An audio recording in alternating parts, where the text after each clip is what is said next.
হয়, যেহেতু ইতিমধ্যে বিভিন্ন সময়ত বিভিন্ন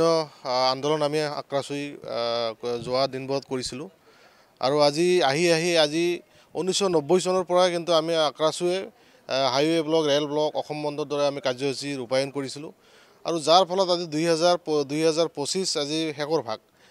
সেই 2025-ৰ শেষৰ ভাগত আজি অসম চৰকাৰে বা আমাৰ মাননীয় মুখ্যমন্ত্ৰী ডাঙৰীয়াই যিখন প্ৰতিবেদনৰ কথা কৈছে যে প্ৰতিবেদনখন আমাৰ কেবিনেটত উত্থাপন কৰা হ'ব বা কেবিনেটৰ জৰিয়তে বস্তুখিনি তাতে ছাবমিট কৰা হ'ব আৰু এই প্ৰতিবেদনখন দিল্লীলৈ পঠাব। আমাৰ স্পষ্ট কথা, আমি কিন্তু আক্ৰাচুই কেতিয়াও আমি প্ৰতিবেদন বিচৰা নাছিলোঁ আৰু প্ৰতিবেদনৰ নামত আমি কেতিয়াও ৰাজনীতি কৰা আমি বিচৰা নাছিলোঁ। কিন্তু আমি দেখিবলৈ পাইছোঁ আজি যোৱা দুদিন ধৰি যে প্ৰতিবেদনৰ নামত যি ধৰণে STP, STV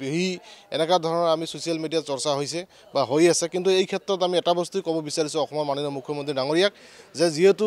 আমি কোচ ৰাজবংশী জনগোষ্ঠীয়ে 1996 চনত যিহেতু আমি এবাৰ জনজাতিকৰণ হৈছিলোঁ আৰু জনজাতিকৰণৰ আমি লাভ কৰিছিলোঁ,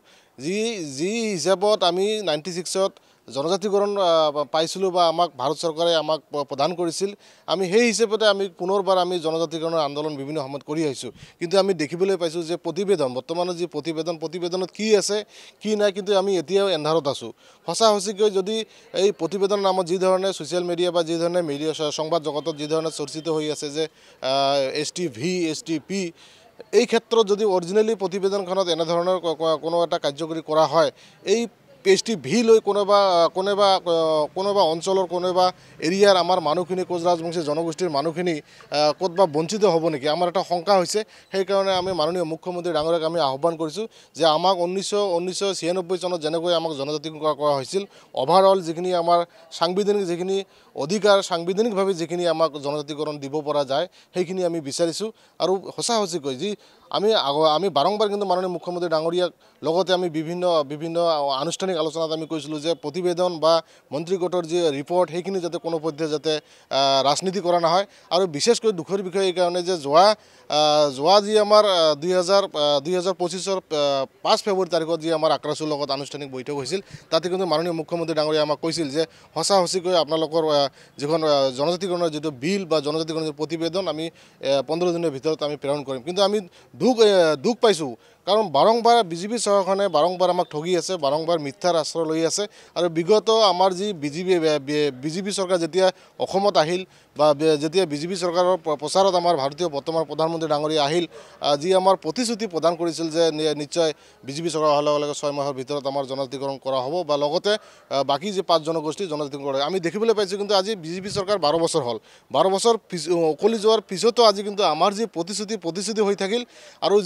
যি আমাৰ নৰেন্দ্ৰ মোদী যি প্ৰতিশ্ৰুতি দিলে, কিন্তু আজি তাৰিখতো 12 বছৰ পাৰ হোৱাৰ পিছতো কোনো ধৰণৰ কাৰ্যকৰী কৰা নহ'ল। সেইকাৰণে মাননীয় মুখ্যমন্ত্ৰী ডাঙৰীয়া তথা বিজেপি চৰকাৰক আমি আহ্বান কৰিছোঁ যে যদি সঁচাকৈ আপোনাৰ যদি ৰাজনৈতিকভাৱে সদ ইচ্ছা আছে, আপুনি অতি সোনকালে আমাৰ 2026-ৰ আগতে আমাক জনজাতিকৰণ কৰিব লাগিব। আৰু যদি নকৰে ইতিমধ্যে আমাৰ আক্ৰাচুৱে বিভিন্ন আন্দোলন কাৰ্যসূচী হাতত লোৱা হৈছে আৰু আমি বাৰম্বাৰ আহ্বান কৰিছিলোঁ যে আপুনি আৰু ৰাজনীতি নকৰিব, কোচ ৰাজবংশী জনগোষ্ঠীক লাঞ্ছিত বঞ্চিত আৰু নকৰিব। আমি উজনিৰ পৰা নামনি আজি গোটেইখিনি আজি তোমাৰ ধৰক সংবাদ মাধ্যমতে হওক বা সামাজিক মাধ্যমতে হওক বা যে ৰাজনীতিকভাৱে আমাৰ গোটেইখিনি আজি বিভিন্ন অঞ্চলৰ আমাৰ মানুহখিনি চেদিলি বেদিলি হৈ আছে। প্লাছ আমাৰ যিখিনি এটা জনগাঁথনি সেইখিনি কাৰণে আমাৰ আজি তাৰিখত এটা মানে নামনিৰ পিনে এটা গতি কৰিছে। সেইকাৰণে মাননীয় মুখ্যমন্ত্ৰী ডাঙৰীয়াক আহ্বান কৰিছোঁ, আপুনি সঁচাকৈ ৰাজনীতি নকৰিব, কোচ ৰাজবংশী জনগোষ্ঠীক যি সাংবিধানিকভাৱে যি মানে অধিকাৰ সেইখিনি আমাক প্ৰদান কৰক। আৰু বিশেষকৈ আমি এটা বস্তু লক্ষ্য ৰাখিম, যেতিয়াই নেকি আমি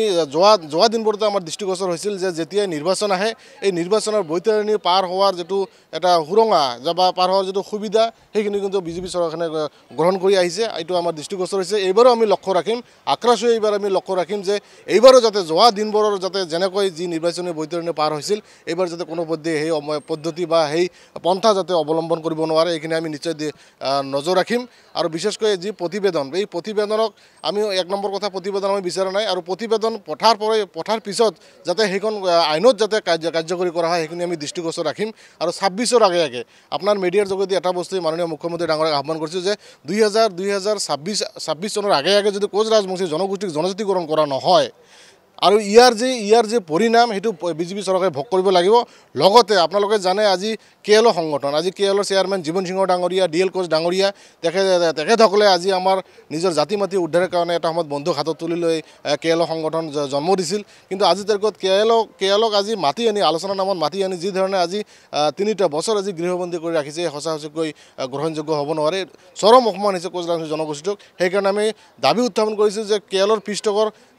যি প্ৰচেছ এইটো সোনকালে এটা সমাপ্ত দিক কৰিব লাগে আৰু লগতে আমাৰ জনজাতিকৰণৰ যি বিষয় এই প্ৰতিবেদনৰ নামত যাতে কোনো ধৰণৰ নাটক কৰা নহয় এই 2026ৰ আগে যাতে কোচ জনগোষ্ঠীৰ জনজাতিকৰণ কৰা হয় আৰু যদি নহয় নিশ্চয় আমি আক্ৰাশ হৈ এই বিজেপিৰ বিৰুদ্ধে বলিষ্ঠ ভূমিকা গ্ৰহণ কৰিম